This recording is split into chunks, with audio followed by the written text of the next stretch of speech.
여러분 안녕하십니까? 다니엘서 10분 강해 61번째 시간입니다. 오늘은 다니엘서 7장 6번째 강의로 작은 뿔의 정체에 대해서 첫 회, 또 다음 회까지 나누어서 말씀을 드리겠습니다. 다니엘 7장 7절 8절.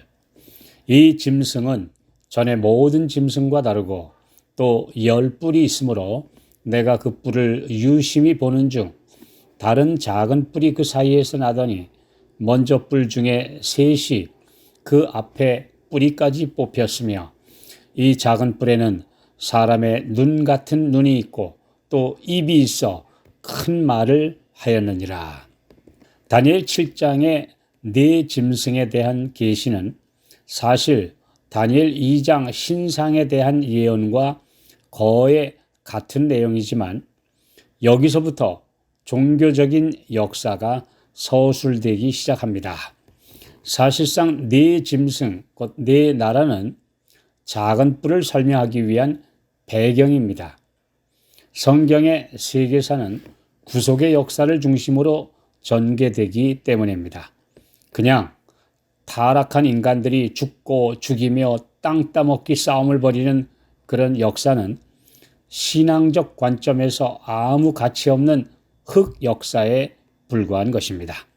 바벨론과 페르시아와 그리스 등 세 나라는 구약의 하나님의 백성인 이스라엘 국가와 민족을 박해한 세력들이며 로마 제국은 육적인 이스라엘뿐 아니라 메시아 곧 예수님과 이어서 영적 이스라엘인 교회까지 박해했으며 작은 뿔, 곧 교황권은 그 이후 마지막 시대까지 참 교회를 핍박한 세력입니다.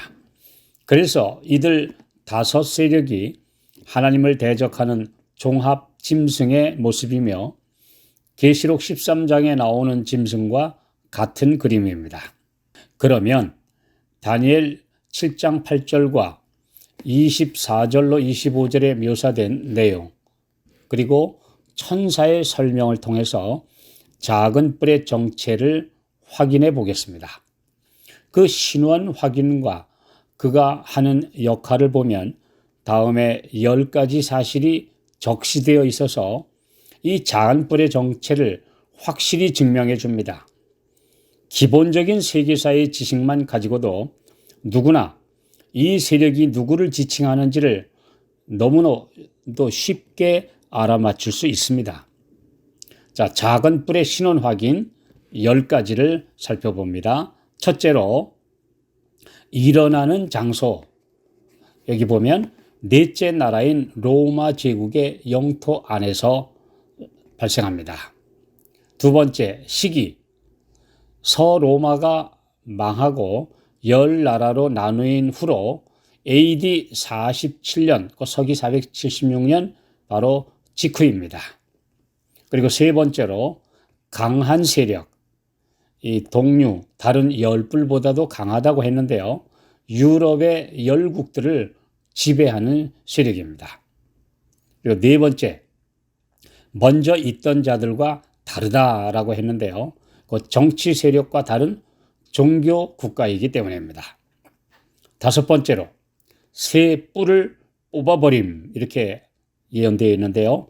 서로마의 분열로 생긴 새 왕국 헤룰리, 반달, 동고트를 차례로 멸망시켰습니다. 이것은 역사적 사실입니다. 여섯 번째, 국가적인 속성. 이 다른 나라와 다르다. 무엇이 다른가? 뿔, 왕권은 같으나 눈과 입이 있는데요. 눈은 감독 기능, 그리고 입은 지시 기능이 있습니다. 일곱 번째, 도덕적 속성. 이건 큰 말로 하나님을 대적합니다. 교만하고 신성모독적인 그런 세력입니다. 여덟 번째, 준법적 속성. 때와 날짜와 시간, 그리고 법, 곧 하나님의 십계명을 변개하려고 한다고 되어 있습니다. 그리고 아홉 번째로는 성도들과의 관계는 성도들을 핍박하는 세력입니다. 10번째, 전성기간. 활동하는 전성기는 한때, 두때, 반때라고 되어 있는데요. 또 계시록의 여러 다른 곳에 보면 42달 그리고 1260일로서 이것은 예언적 역사의 시간에 따라서 1260년간 최전성기를 구가할 것이라고 예언되어 있습니다. 다니엘 7장에서 설명한 이 10가지 신원 증명을 토대로 세계 역사에서 이에 해당하는 존재를 찾아보십시오.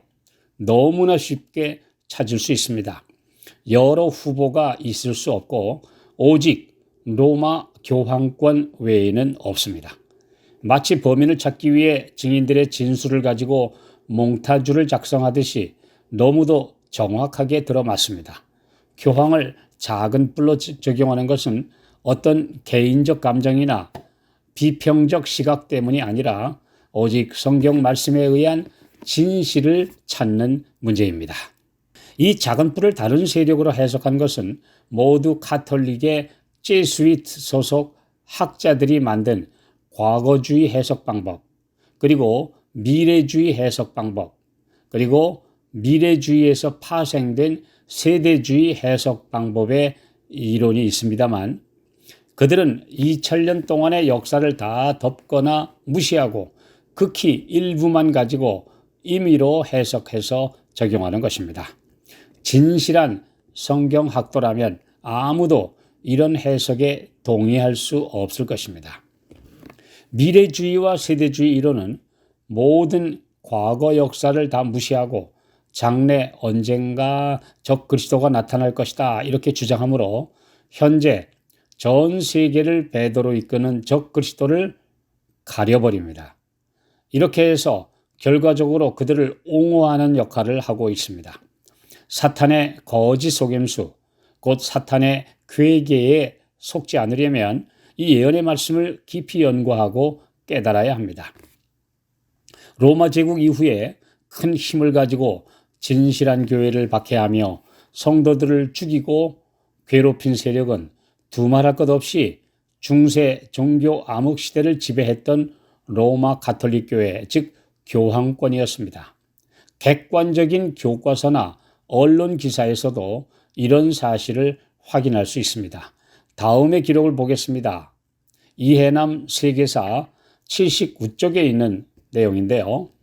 서로마의 황제가 없어진 후에 로마 사람들은 교회를 중심으로 하는 정치 조직을 유일한 국가 조직으로 알고 로마 주교를 전 가톨릭 교회의 교황으로 섬기게 되었고 또 사실상 대교황 레오 1세는 AD 451년에 훈족왕 아틸라의 로마 침입을 막아내고 대교황 그레고리 1세는 롬바르드족의 침입을 막으면서 실제로 로마 국왕의 일을 맡아보았다. 정치적 로마의 폐허로부터 로마 교회의 거대한 형태로 한 제국이 일어났다. 이렇게 세계사에서 기술하고 있습니다. 중앙일보 1994년 11월 18일자에는 서양 중세의 가톨릭 교회는 바로 세 개였다. 로마 교황청은 세계 정부였으며 교황은 서유럽 전체 국가들의 국가 원수였다. 특히 13세기 들어 교회의 권한은 그 절정에 달했다. 교회의 권한은 세속에까지 확대, 교회가 모든 것을 결정하기에 이르렀다.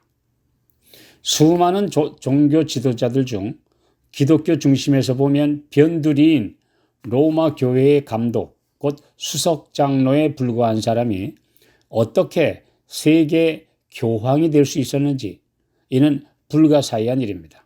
그러나 계시록 13장 2절에 보면 용이 자기의 능력과 보좌와 큰 권세를 그에게 주었다라는 예언에서 그 해답을 찾을 수 있습니다.